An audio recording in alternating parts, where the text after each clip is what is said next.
Hello and welcome to this video on how to choose your RTT therapist. What are the key questions you must ask before choosing what therapist that you want to work with, who's right for you? And my guest today is Julie Cochrane. And Julie and I have known each other for a few years now, when we worked together on the in-house Find a Specialist Therapist team for Marissa. And I was one of the therapists working in that small in-house team. And Julie, as well as being a working therapist, was also doing a lot of the operation of that function. So I invited Julie along because really, when it comes to matching a therapist with the right client, I don't think there's anybody out there who knows more about this than Julie. She ran that function for quite a while and got a lot of experience and a lot of war stories as well from her time in doing that. So I'm delighted to welcome along Julie today. So hi, Julie, and hi, Jonathan. Welcome along. Good to see you.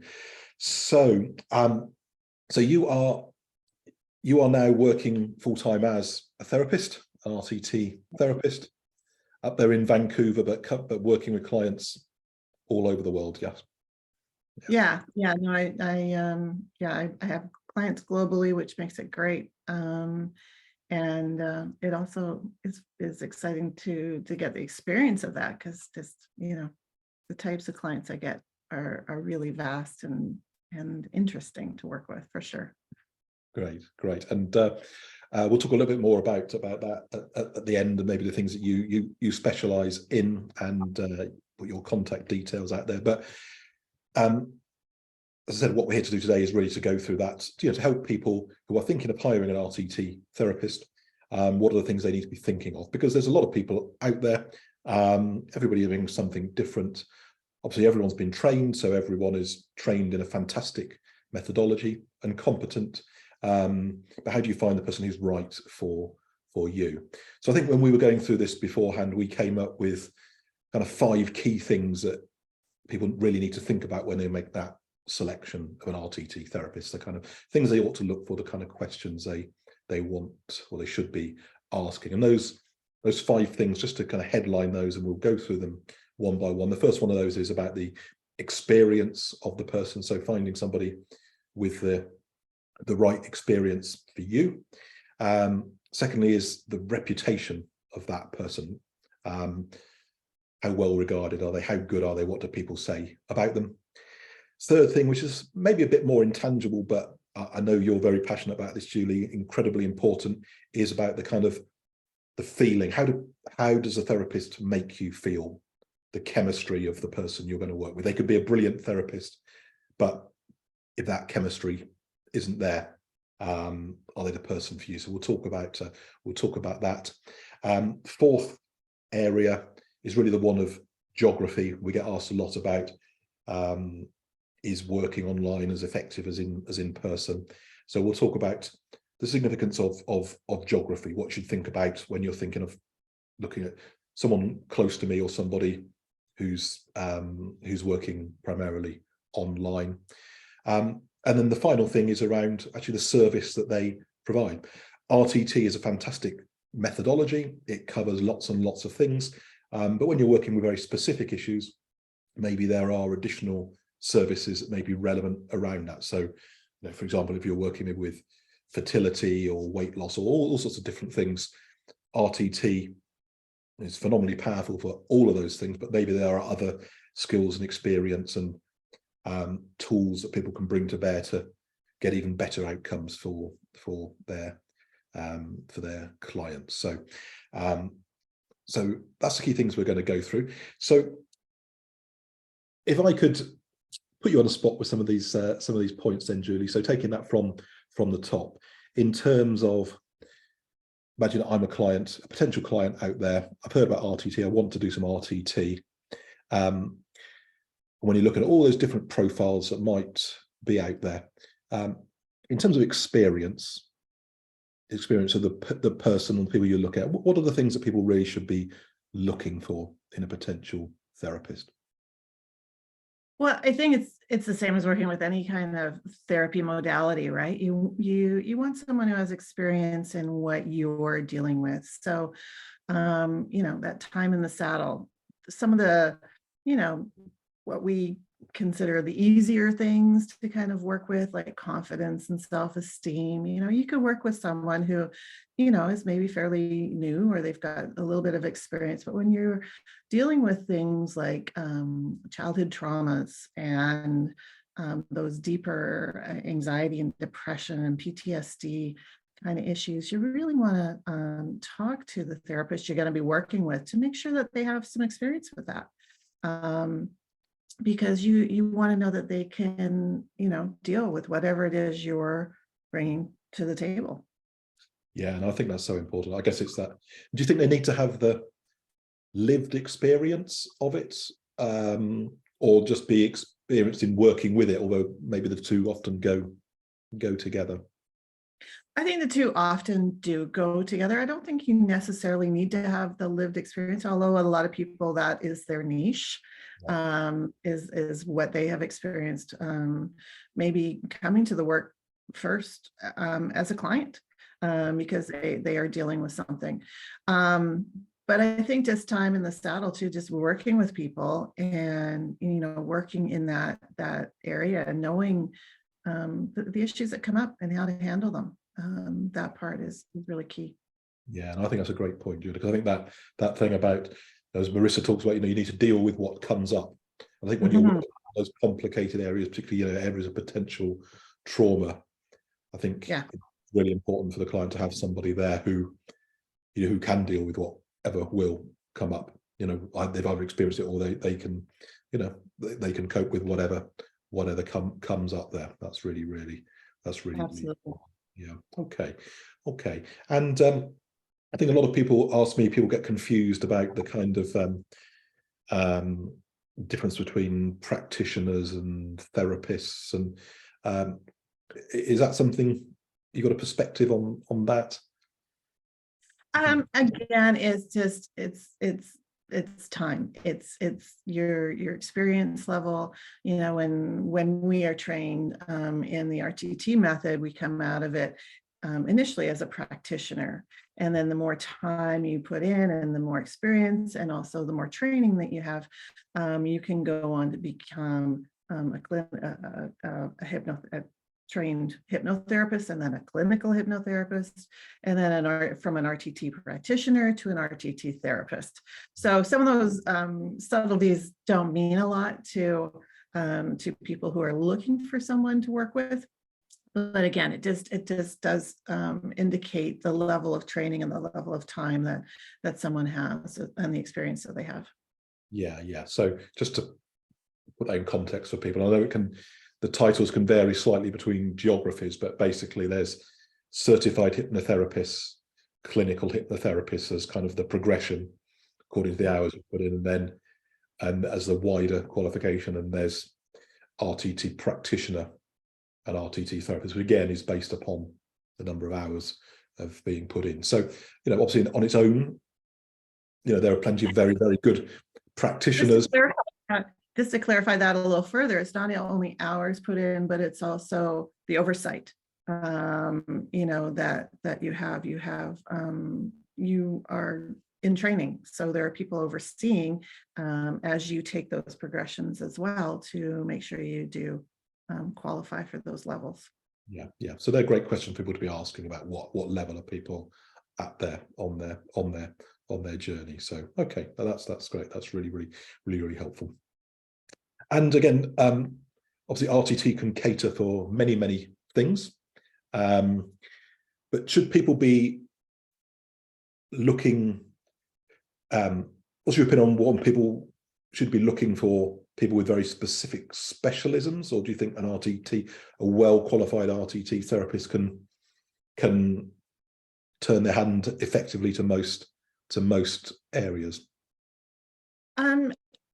I think experienced RTT therapists can handle the majority of issues that come to them. However, there are those who definitely specialize in certain areas, and you want to, for instance, if you want someone to work with your child, not everyone works with children in this. I personally don't usually work with children. I usually work with those about 16 up, but there are those who specifically work with children, and they work with children in schools, which is phenomenal.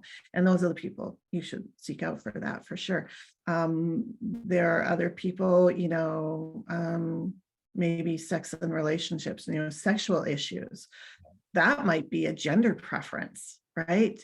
Some women only want, it's kind of like having a gynecologist, you only want to work with other women. And so that might be where they feel that they can be most vulnerable. Interestingly enough, when I worked with our FAST crew, and I did, those intakes and kind of sorted people with who I thought they would best work with. A lot of the men who were having sexual issues only wanted to work with women, and which was interesting. And the other piece is, like fertility. A lot of women, they don't want to talk to a male therapist about fertility. And there are men who just want to talk about sexual issues with another man. So some of it is personal preference. But also, like childhood part, that's an issue around experience, because it really is a little different. You work with children a little bit differently than you do with adults. Yeah. I think that's very fair, but it's a very, very different approach you need to take with young children to adults, or even young adults.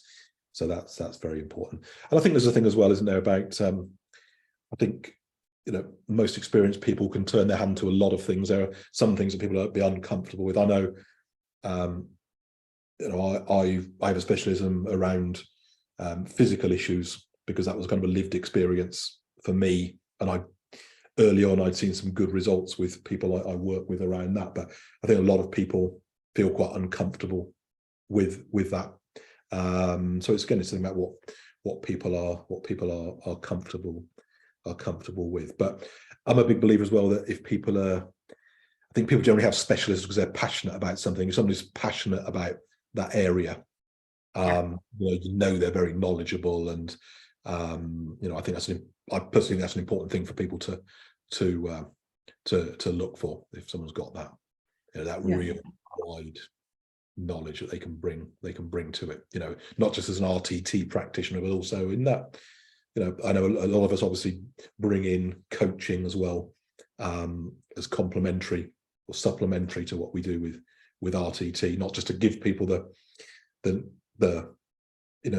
knowledge, to give people the knowledge, as well as giving people the mindset to make the changes. So specialisms are really Exactly. It's not just about some people are dealing with their issue, but then they need help moving forward from that, right?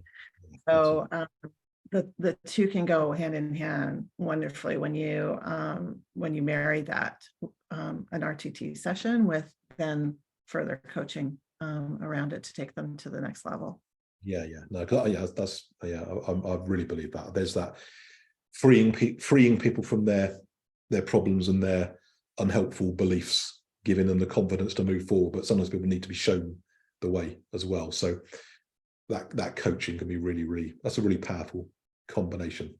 So okay. And the other piece with that is you can do it, with many of us who include coaching with the work we do, is then you don't need to go to two different people, right? You don't need to go to a therapist and a coach.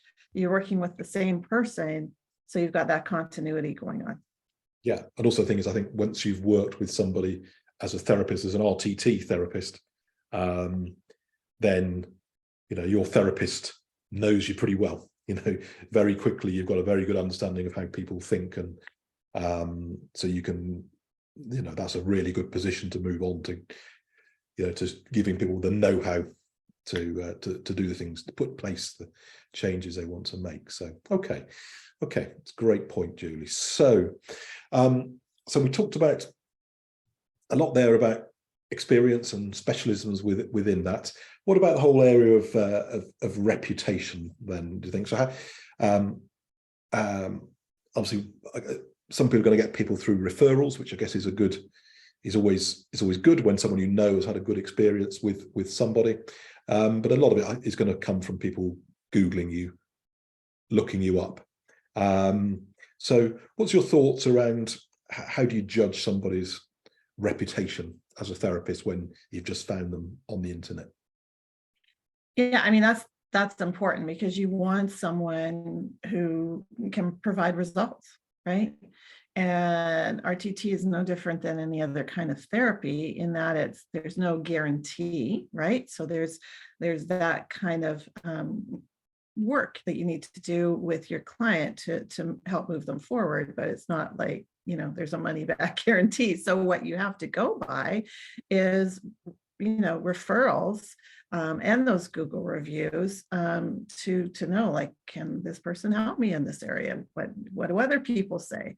The word of mouth referrals are by far the strongest, because if someone, it's just like anything else. If someone has a good result with something or has a good experience, they're going to let people know.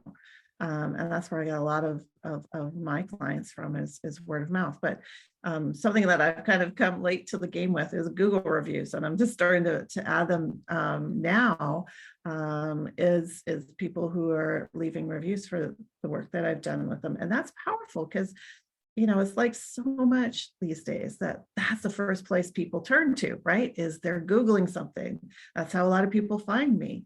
And that's what they want to know. Well, what are other people saying about this person, working with this person, their results? So that's super important.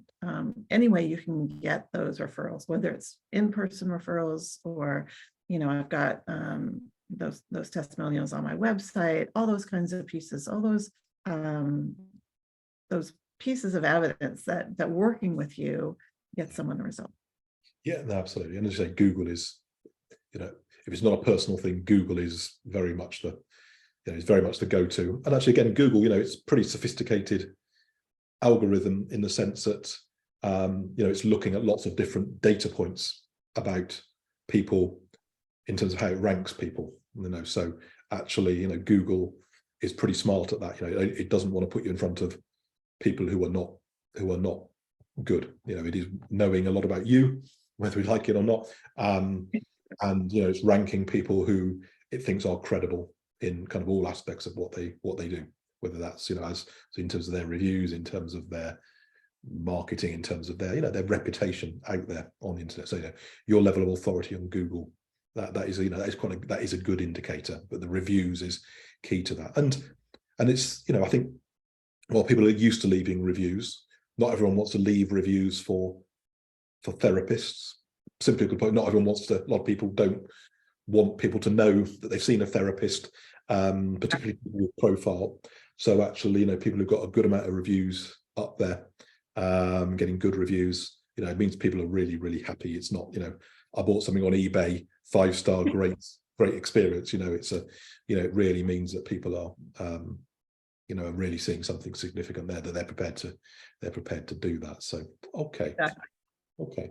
And the thing around results as well. So obviously there are no guarantees, but how do you know that your potential therapist gets good results? How can you dig in? On the piece of there are no guarantees. No, there are not guarantees, but the hypnotherapy in general has one of the highest success rates of any modality out there. And so with that, part of it is we can show people, that they're getting results. So there's a couple of ways they can do that. First of all, there's self-evaluation. Okay. So when they've gone through a session and they can just self-evaluate, improvements that they're having, their mood, their behavior, depending on what their focus is, right? Their relationships, as well as might be someone who wasn't being able to achieve goals. And all of a sudden they're, maybe starting to see themselves moving towards goals that they want to achieve. The other one is feedback from others in your life, whether that's on a personal level or professional level. So, whether your spouse is saying, hey, I've noticed, you're not snapping my head off at every moment these days, or you're not yelling at the kids, or there's something that changing with you, or it's people at work.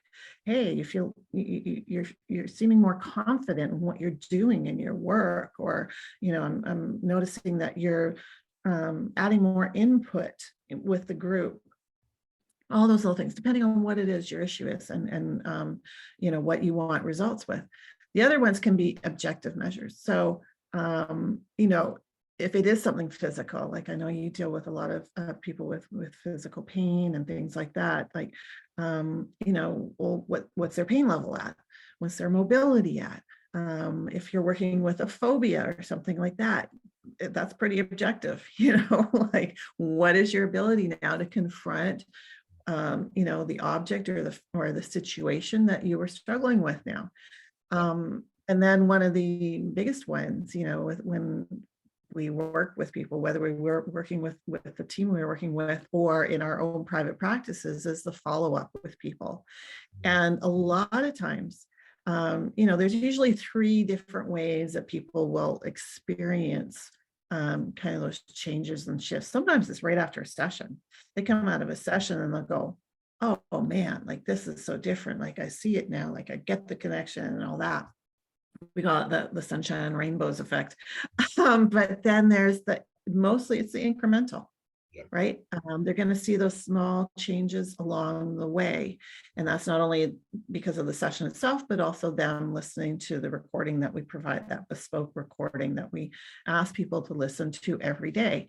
And it helps to literally rewire those synapses in the brain, right? And create the change. 'Cause once we, remove something and let go of one thing, we want to replace it with something else. And then there are those who, until you do the follow-up, and this is why the follow-up is so important, they don't know if they've experienced changes until you start asking them, well, what about this situation? Or how has this come up for you lately?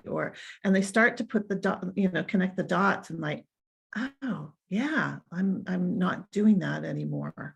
Or I am doing this in a different way, or I'm feeling different when I do this.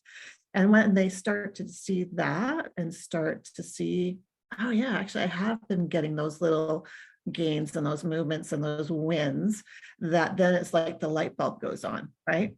Yeah. So those are just kind of the main ways that we measure. And sometimes, I've even, depending on what the issue is, I've even done like a checklist with people before and after, just to give me a number from 0 to 10. How are you doing in this area, this area, this area? And then we revisit that on the follow-up. And again, they might not realize that they've, improved in an area until we do that. So it's definitely a collaborative process between client and practitioner therapist. So it's about really setting clearly, what your goals are. What do you want from the session? And so you can then track it and adjust it. And then you can also see, okay, are there still some gaps? Do we need to do another session? Do we need to do some coaching? All those pieces. Yeah, no, fantastic. Now, there's a lot of stuff in there. And as you said, it's a big range, isn't it? From that, something that we did in FAST, wasn't it? That, that was a kind of the standard, sort of standard NHS healthcare kind of evaluation of where your starting point is, where your end point is. But obviously, as you say, when you're working as a practitioner alone, actually you can vary that according to what's right for the person. And again, I think it's a really interesting thing that you said as well. You get some people who you get some people coming to you maybe who are very, very, it's going to be successful from the moment you meet them. They're very open, they're very enthusiastic. They've maybe done some work before and it's been great, so you kind of get that sense of, although certain people it's going to be an incredible experience, and they are the rainbows and sunshine straight away coming out of it. There's some people who are the slower reactors, the people who are not very expressive maybe. I remember being with somebody and they're saying, I've changed, things have changed a little bit. I've changed a little bit. I'm sleeping now, and I can I'm finding I can go out now. And you think, yeah, who said, I haven't I barely sleep a wink, and actually it's hard for me to go outside of the house. I'm terrified of going out, and so it's just people see things in different ways. So that's really fascinating. But I think it's really important to ask your therapist, isn't it, about how are we going to measure that?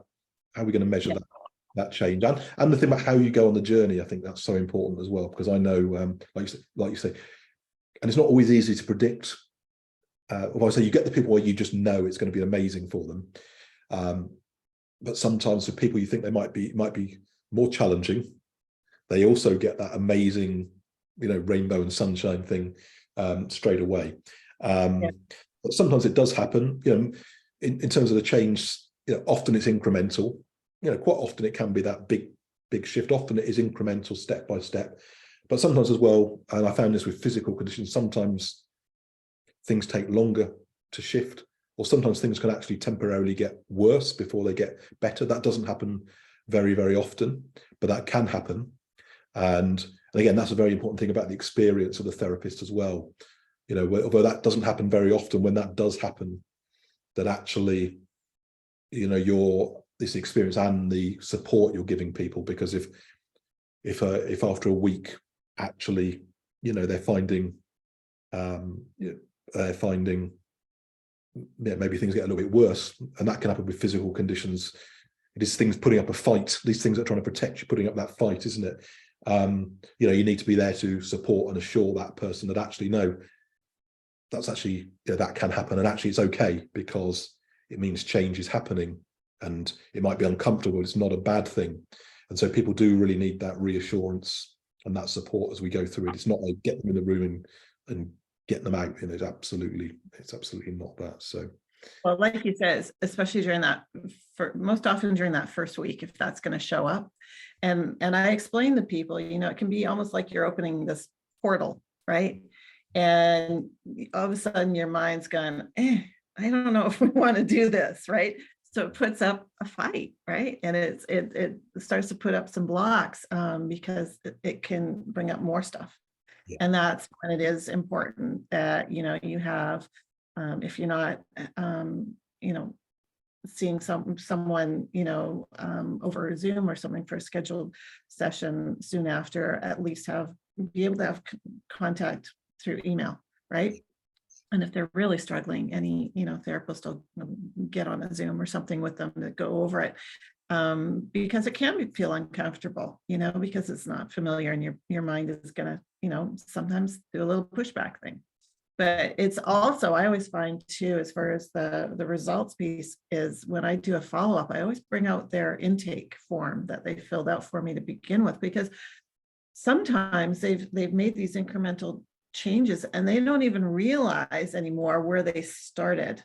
And so when you start to point out, how they filled out that intake and what they're telling you now, sometimes they're in shock. They're like, wow, that's right. I really did feel like that, or that really was going on for me. And so that can be, kind of those big aha moments for people too. Yeah, because the change, when people make a change, it soon becomes familiar. Yeah. People they do remember, but it's just like, it just seems normal now. Therefore, the change doesn't seem as big as it actually has been. Yeah, absolutely. Okay, so we mentioned this about that kind of feel. So when you're looking for that therapist, getting that kind of, just kind of, sometimes it just feels right, or maybe it feels wrong. So what's your kind of advice to people about how they should kind of judge that feeling side of judging whether someone's right for them? Well, I think you and I are the same. I always have a discovery call with, or it can go by different names, a consultant call or something. And that's just that informal time just to have a chat with someone and see what they're struggling with, and, to see what they're looking for, and to maybe kind of roughly go over the process with them. But what it's really for me, is to start that connection with someone, so that I can start to have them feel like this is going to be a safe space to work on and to work through whatever it is you're struggling with, because we are doing this virtually, right? With which, more people are familiar with these days, but it can still be different for some people. So you want to ensure that the space is safe and confidential, and also that you not only understand what they're dealing with, but that you have compassion around it as well, and that there's no judgment and all of those kinds of things. So it's no different than feeling out any kind of therapist. If you're working with them in person, you have to feel first and foremost comfortable with that situation. Yeah. I totally agree. It's essential to have a discovery call with people, in my opinion, because it starts at the building of that relationship of you getting to understand about them, but also building that trust and confidence, because buying therapy, you need to be sure that that it's a relationship you feel comfortable in. So that, I agree, the discovery call is so essential. I mean, I wouldn't do a session with somebody without doing a discovery call with them, for their benefit. Well, obviously for their benefit, but also for me, it's kind of, I think earlier on in my career, you think, okay, I look back now and think, I probably shouldn't have taken that person on. And that usually happened maybe within a process when there wasn't necessarily a discovery call available as an option. But it's about, obviously for the client, it's about you feeling comfortable with the therapist, feeling that they understand you, that they're right for you. But also for the therapist, it's really important. Does the therapist feel comfortable with that person? I always say to people, my clients, I say, for this to be successful, it's important that you feel comfortable with me, that you can, you're open-minded to the process of what we're doing, and that you're ready for change. You want to make the change. You need all of those things. But from my perspective as well, it's like, do I feel I can help this person? And do I feel comfortable with that person? If you get some kind of vibe that doesn't quite feel right, then I'm a big believer you've got to trust your instinct on these things as well. But usually it's kind of symbiotic, isn't it? That if you get off well, you get the relationship off well with that person, you've got a good rapport, you've got a good empathy with them, you're setting them up for success in terms of feeling good that they can open up to you and inspiring the confidence that you can help them. So I think that's really, really, really, really, really important. So, but it is a two-way thing. It's definitely a two-way thing, because like you said, you have to feel as a therapist confident that what you're bringing to the table is going to help with this person. And there are times when I will refer someone who's on a discovery call with me to another therapist. And whether it's within RTT, someone has a specialty in a certain area that I know that they can work effectively with them, or maybe a different modality that might serve them better in this instance. And so that's why that discovery call is really important. It's not only for them, but it's also for us as therapists. But the more you can make that discovery call process just like this open, natural kind of conversation, it also opens up the space for them to ask questions, because you and I know there's a lot of misconception out there about hypnotherapy and what it involves. So it's their time to ask questions about what is it, and what can I expect. And I had someone on a discovery call who wanted to know if I could help them block memories. and I'm like, yeah, it's not quite how it works. But let me tell you what I can help you with. Right. So it's a great time just to start that connection with a client. Absolutely. And also think on discovery calls as well, that you say it should be a safe space where you get your questions answered, you decide whether it feels right, whether it's the thing for you, or whether the therapist feels it's right. And definitely if feels like there's any pressure on there, that's really not a good thing at all. It should be a natural flow which says, I want to work. Yeah, I feel good about it. I want to, we want to work together. It comes to that conclusion. So that's great. So, okay. So geography. So we're in quite different geographies, quite different time zones, different size of the world. And obviously, with technology and post-pandemic, lots of things have changed in terms of how we do business, although lots of things have gone back to relative normality. I think there have been some big shifts overall. What's your perspective about how important is where your therapy is, which I guess leads to should you be seeing somebody in person or online? What are your thoughts on that, Julie? I see all of my clients online, for myself and for them. And for myself, it gives me just the space. I don't have to set up, even though, I could set up space to have people, visit me in person for a session. I actually prefer the online session. And a lot of it has to do with the client, especially when I deal with a lot of clients who are dealing with anxiety and depression and, PTSD and those kinds of pieces. And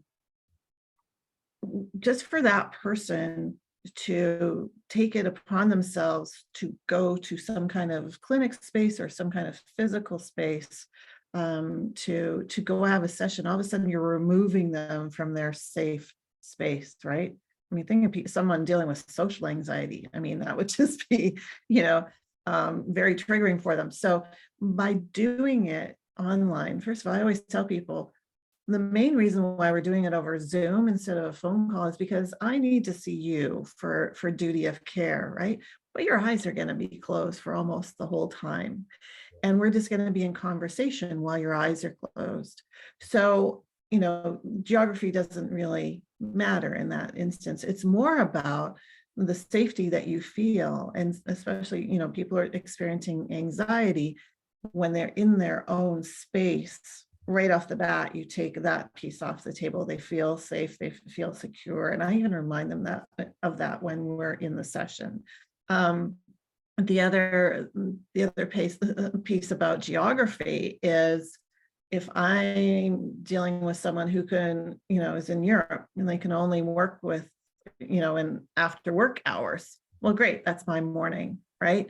So it doesn't limit, I can still have my basic office hours, but I can work with people all over the world, depending on their needs of when they, are available to do a session. So it kind of removes that need to just find someone who can work, off hours. You can find a therapist who can work, in the hours that are available to you.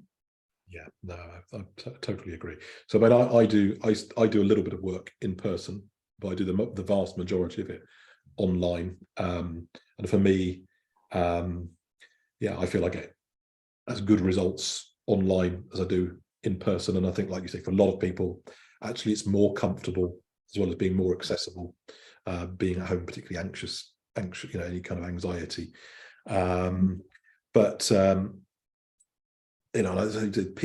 Some people do want to see you face to face, and I do that when people really, really want that. But it's pretty unusual these days. For me, I really only see people face to face where they're in an environment they don't feel safe in, where they need to be out of that. Then obviously you need to get them out of that environment.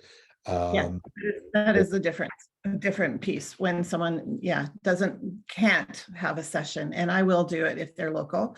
I will do that when someone doesn't feel safe having a session in the space that they're in, for sure. But for me, that's the thing. And I think the other part about this really is, this is the experience on Zoom one-to-one is actually really quite, it's very intimate. I find it, it is, it's very good. At Zoom meetings with lots of people are awful, as we know, very impersonal, but actually one-to-one, it actually works really, really, really, really well. And again, I'm a big believer that it's better to get the right person than just the person who's most local or convenient. And obviously, again, using Zoom, but also in terms of finding people, with Google and so on, you can find the person who's right for you, and whether that's just that fit thing. But that becomes even more relevant when people have got a specialization with something, Absolutely. So Absolutely. And that is one gift the last few years has given us, right? People, this way of communicating has become a little bit more normalized. So, I've had, from 16-year-olds on a Zoom with me to someone in their 80s. So, the technology piece has become more normalized for people, which has helped us in what we do for sure. Yeah, absolutely. So it's really help more people to get access, so it's much more accessible to people. So okay, so and then point number 5 we talked about, just coming in, we've touched upon this really, but perhaps we can just sort of wrap up on this in terms of the service that people offer. So RTT is a fantastic methodology, it's a toolkit, and obviously you apply RTT as it should be. But what are your thoughts on, again, if I'm a client and I'm coming to somebody with a specific issue, what should I be looking for in terms of what does their offering, their package of services, or their approach to that look like? What's your view on that? Well, you want to make sure, first of all, that it's going to be, geared towards you. It's not kind of some generalized kind of service, that it's really going to be that bespoke kind of service specifically around whatever it is you're dealing with. And the other thing is that, I love to go through the process with a client before we start, just so they know what to expect along the way and what it looks like, and how they'll be supported. It's imperative that they have access to you in whatever way you work with your clients, whether it's by email, by text message. I don't personally give out my cell number. I used to, until I started getting really late night phone calls, but text message, emails, and if necessary, I'll get back on a Zoom with someone. You have to support and feel supported through that process, because some of it can be, pretty heavy stuff, and it's probably in a way that you've never gone through work before, even if you've worked with a therapist before. And so it is really imperative. It's and that's what I love, that we, I don't charge like this, kind of hourly fee. You're here for 50, I'll see you for 55 minutes and then you're out the door kind of thing. It's you work with me with a package deal, and during that package deal that I'm working with you, that package of time, that process time, I'm there for you, right? Whatever that means.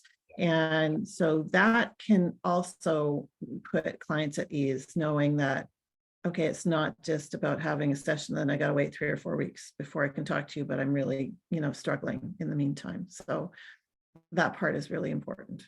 Yeah, totally. Yeah, I think it's absolutely. I think, again, when people say to me, they ask you those very generic questions, or how many sessions will I need? You've got to have that call, that discovery call with somebody to actually work out, to set their expectations, as well as, what sort of level of support, what does the work we're going to do together look like, setting up for setting. Yeah, that's why that call is really important, because, something like, confidence and self-esteem, that can often be, kind of a one session process kind of deal. I must always tell someone, if you're dealing with issues around anxiety, depression, PTSD, childhood traumas, sexual traumas, those deeper things, that's probably going to be 2, at least, if not more sessions, 3 or 4 sessions, and maybe some coaching along with it, because we want to make sure, you are fully supported through your journey, and not just get part way and then kind of be lost as to what to do next. So it really is that collaboration between client and therapist to figure that out. Thank you, Julie. So it's been really, really amazing getting this time together for us. and also getting your insights. And as I said at the start, I think from your work as a therapist and your work before, providing that, if I call it a matchmaking service for clients and therapists, I think you're incredibly well qualified to advise people on what they should be looking out for there. So I think that's been really, really helpful. So would you just like to say a little bit about yourself, how people, maybe what you specialize in, how people can get hold of you if they would like to know more about Julie Cochrane and your services? Yeah, well, it's easy to find me. I'm at juliecochrane.com. And while I consider myself a generalist in ways, there are lots of issues I deal with. One of my specialties that I love dealing with, and this is from experience, is men and anxiety, especially young men. And I love being some of that upstream solution to issues around addictions. And I also deal with addictions and things like that. So that's an area I love to work in, is that anxiety, depression kind of area. And yeah, that's the piece that I bring, the passion that I bring. It's actually why I came to the work to begin with, is my passion to find some solutions around that. Because our men, our young men, we don't socialize them to raise their hand and say, I'm struggling. And often it does come up through physical symptoms in men, and they don't realize that what they're struggling with is actually anxiety or depression. And so those are the clients I love working with. It's really fulfilling for me when I work with clients like that. Yeah, it's so noticeable, Julie, when you talk about that, you really sense your passion for that coming out, and that's so important. And it is such an important area. Obviously, I work with probably more women than men, because generally more women will come for therapy, but I get a fair few men coming to me. There are men who want to work with men because maybe they think you understand them more, but equally maybe that's not the right thing for some people. But again, generally it's a big step for guys often to ask for help. And I think that I always say to people, I think the biggest thing people actually need to do is sticking their hand up and saying, can we talk? That is the hardest thing. And that's the beauty also of doing sessions over Zoom, is they can do something discreetly, that no one, they don't have to walk into a clinic and kind of all those pieces that go along with it. They can choose to have therapy online and remain confidential, and all of that. So it really helps. Yeah, no, absolutely. Okay, so thank you so much, Julie. That's been really, really fascinating. Great. Thanks for inviting me for this. Thanks. It's been great. Thanks, Jonathan. That's a pleasure. Okay, so thank you, everybody. Hope you've enjoyed this video, and I look forward to seeing everybody very soon.